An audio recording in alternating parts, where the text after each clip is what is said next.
Hey everybody, I'm Brad Palumbo, and you're watching Brad Reacts on Right Now, a series where we react to and debunk the craziest and cringiest content that's going viral on social media. Now today we're talking about Vice President Kamala Harris, who has an abysmal 28% approval rating.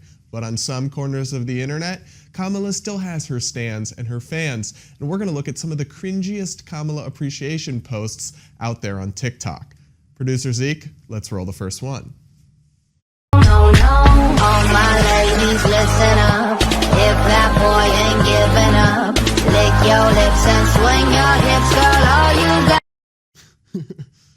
Okay, I feel like I missed the point of that video. She's just walking to music, and it has like 500,000 likes. Is that all it takes?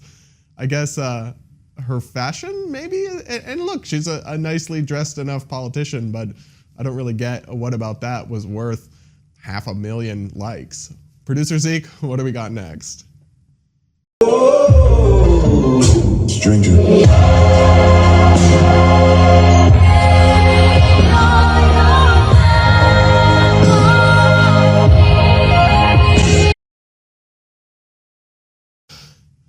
Oh my God, I feel like I just had a panic attack or a nightmare. It's like Producer Zeke thought, what video could he pull that would give me the most nightmares so I couldn't sleep all week? And then he went and found that one just to mess with me. Not only Kamala, but AOC on the ticket. Oh God. Look, it's nothing against them as people, but that is about as far left and authoritarian a ticket as I can imagine.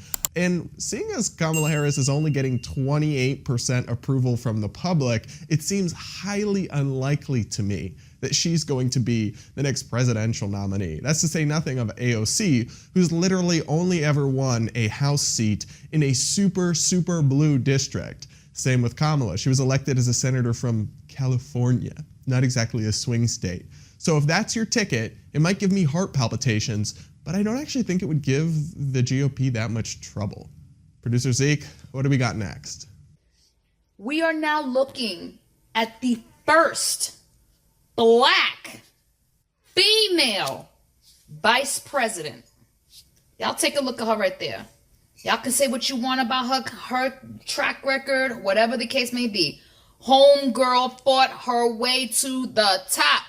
And thanks to this guy over here, who gave an opportunity to a minority female to be able to show the country that we need to move in a direction where we have never moved before. So all you Trumpers need to sit your little pansy asses down and start accepting your new president and vice president. Boom in your face. Boom, in your face.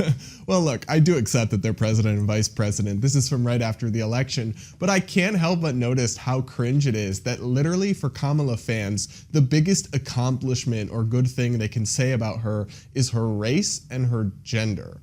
Those aren't accomplishments. Those are boxes you check off on the census. Now look, I'm absolutely willing to acknowledge the history and the importance of representation and her breaking some barriers, but this person in this TikTok is literally like, oh, and don't worry about her record. Those criticisms of her record, what, like, excuse me? That should be the main point. What she's accomplished, what she's done in her career. I mean, when she was a prosecutor in California, she literally worked to imprison truant moms who had kids who were truant. She worked to imprison people over marijuana charges and then years later laughed about the fact that she smoked marijuana herself. Her office worked to cover up evidence that proved people were innocent. I mean, this was a corrupt record from a corrupt politician, and they want to just plaster over it all with identity politics and just say, well, you know, she's an African-American woman. So are a lot of people. So could literally tons of people be in that job and accomplish that. Her record matters much more than her identity boxes, and it is only a very toxic worldview that would suggest otherwise. So if you're simping for Kamala Harris literally just because of her race and gender, not because of any of her actual accomplishments or views or anything she's done in her career, you are the problem. Producer Zeke, what do we got next? If you had to be stuck in an elevator with either President Trump, Mike Pence, or Jeff Sessions, who would it be? Does one of us have to come out alive? Whoa there, okay. So look, I love Ellen, actually. I'm a big fan. And this is obviously a joke, right? So I'm not gonna get triggered about it. This was blowing up on TikTok. Everyone's like, yes, queen, we love you, Kamala.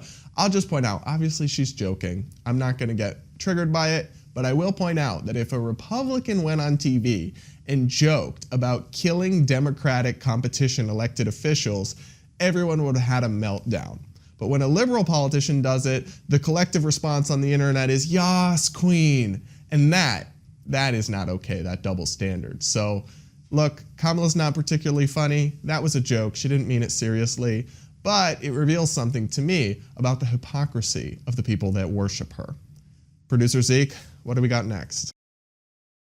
I'm sorry for dripping, but drip is what I do. And one.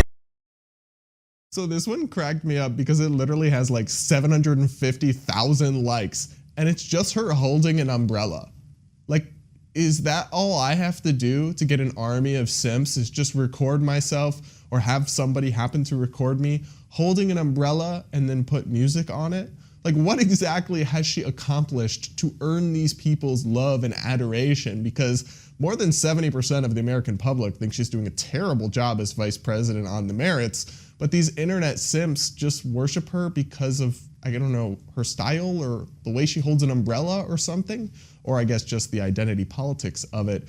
But look, I've gone through these videos with you, these corners of the internet symptom for Kamala Harris, and I still don't get it. Do you get it? Do you get why these people love Kamala Harris? Let me know in the comments below. But that is about all the cringe political content I can handle for one day. So thanks for joining us. Make sure to like this video, leave a comment, subscribe, and turn on the bell notifications so you can join us next time on Brad Reacts.